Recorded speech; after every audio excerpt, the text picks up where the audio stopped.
football guys talking softball. The Oklahoma softball team wins their 6th national title via back-to-back titles. This is their 4th in 6 tournaments. They finished 59-3 on the season.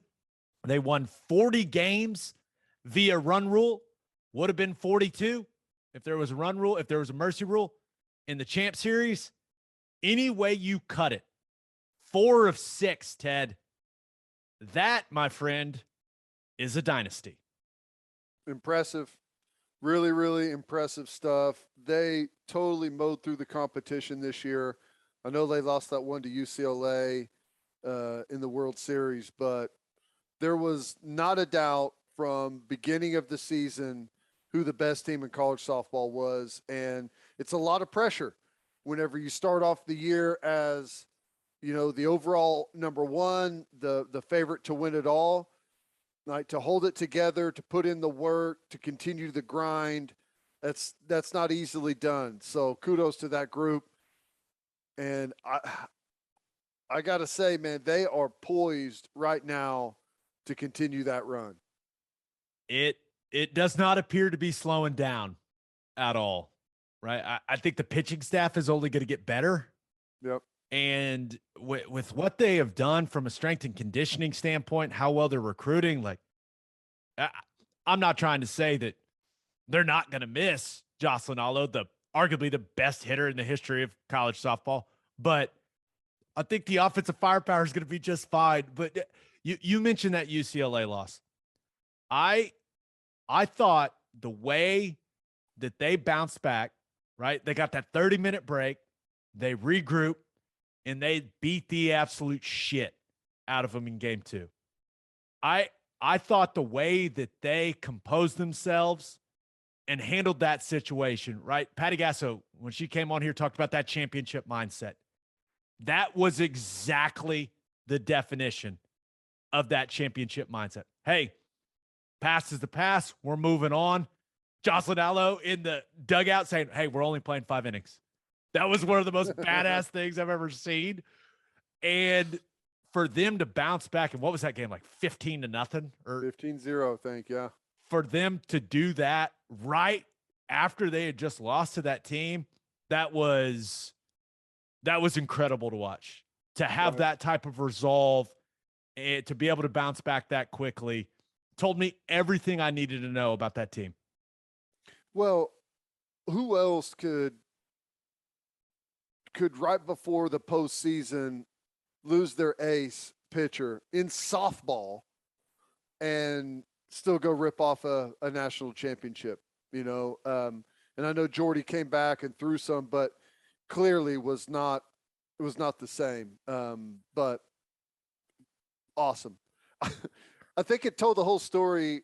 I think it was the second inning of game 1 of the World Series, whenever the Texas coach is like, yeah, we'll come back tomorrow and see what we've got. It's like, hang on, it's like 6-1, man. It's not over yet, but he already knew at that point. All right, once you lose the lead, it's game over. Yeah, Mike White, he certainly is a straight shooter. That's for sure. But yeah, just thinking about the championship series, right? How fun is it that they just got to destroy Texas twice to win a national title? But when I was watching game 1, that was about as a stress-free watching experience you'll ever get as a college sports fan. I mean, 6 home runs, just an absolute assault of the Texas Longhorns. I was just sitting there watching, I'm sure I had the just goofiest smile on my face. I had never been that relaxed watching an OU team play for a championship. It was an incredible feeling. Game 1 was, oh my God. If I could replicate that feeling a couple times a year, my quality of life would be so much better, Ted. Yeah, to be in a stress-free championship game like that is awesome. Yeah, we were hooping and hollering, watching in the hotel rooms, and it was just shooting gallery, dropping bombs, everyone hitting monster shots. A lot of fun watching them play so well. And man, those bats came alive, didn't they? As soon as they got in the tournament, as soon as they got to that first regional, right after the Big 12 tourney, the bats were red hot and they didn't stop.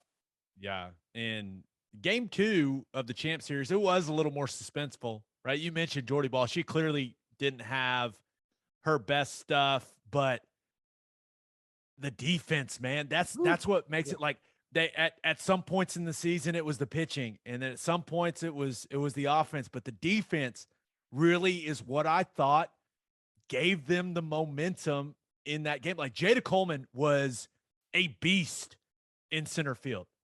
I mean, the catch that robbed that home run, that was clearly a massive play. Maybe two robs. One of them, it looked like maybe was going over too. That was great.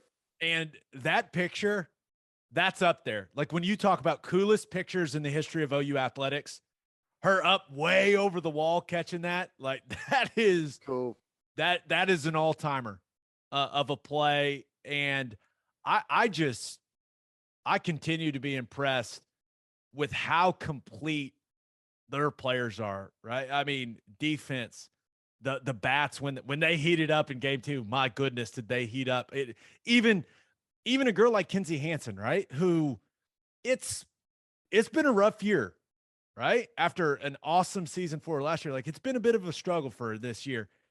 It had to feel so good when she hit that bomb in game 2, right? In the Grace Lyons homer to cement things in that game and to allow me to live stress-free even more watching them on their way to a national title. Like that was awesome. But Jocelyn Allo's curtain call, the lead up to it, that was one of the cooler things I've ever seen in OU athletics. Like the fact that both balls went to her, she made both plays, and then they got to pull her, and everybody got to show their appreciation for it. That was, now she's one of the best to ever do it, so she deserves that. But just the way that all lined up and worked out, it was like something out of a movie, man. It was incredible. It was great. Yeah, those two plays, and it was all like smiles and giggles, making those two plays out there, two pop-ups, until she saw that she was coming out of the game, and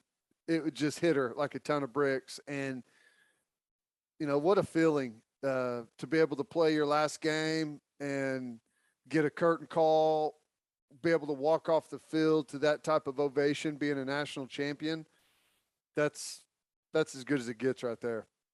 As good as it gets. And as bright as the future for OU softball is, you don't know when you're going to have the next Jocelyn Allo. And I know Tiari Jennings, like it feels like she's very close, right? But I think Allo's run in the NCAA tournament this year, like it put her on the Mount Rushmore of OU athletes for me. No doubt. Like she is that dude. And it was fun to watch her rake, man. I don't plan on forgetting it anytime soon. It is something whenever someone is so good that, and we watched a lot of the games here at the house, like out by the pool with, the neighbors over and stuff.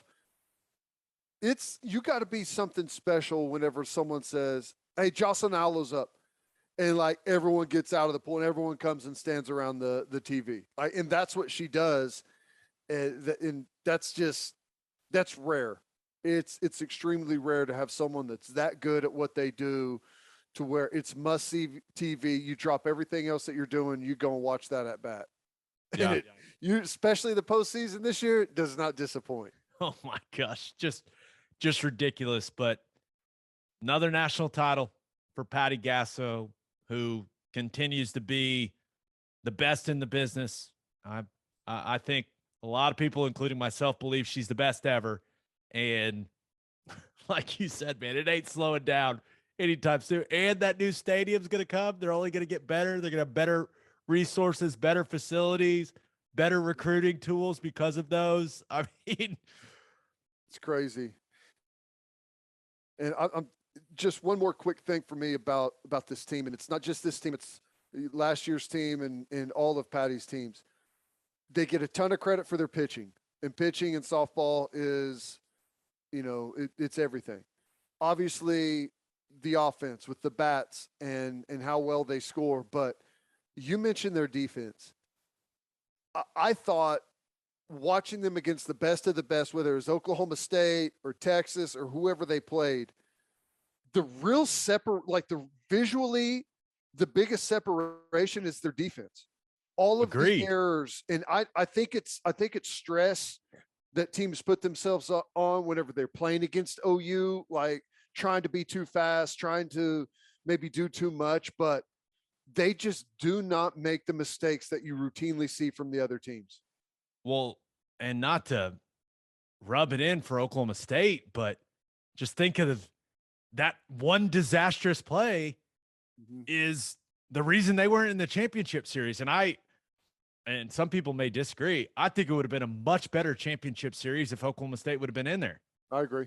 Totally agree. But yeah, and then Texas just throwing the ball all over the place in those two games in the championship series. So, and it's crazy that they made it there, because I think they had the most errors in the Big 12, led the Big 12 in errors, which that's tough to do and find your way into the championship series, but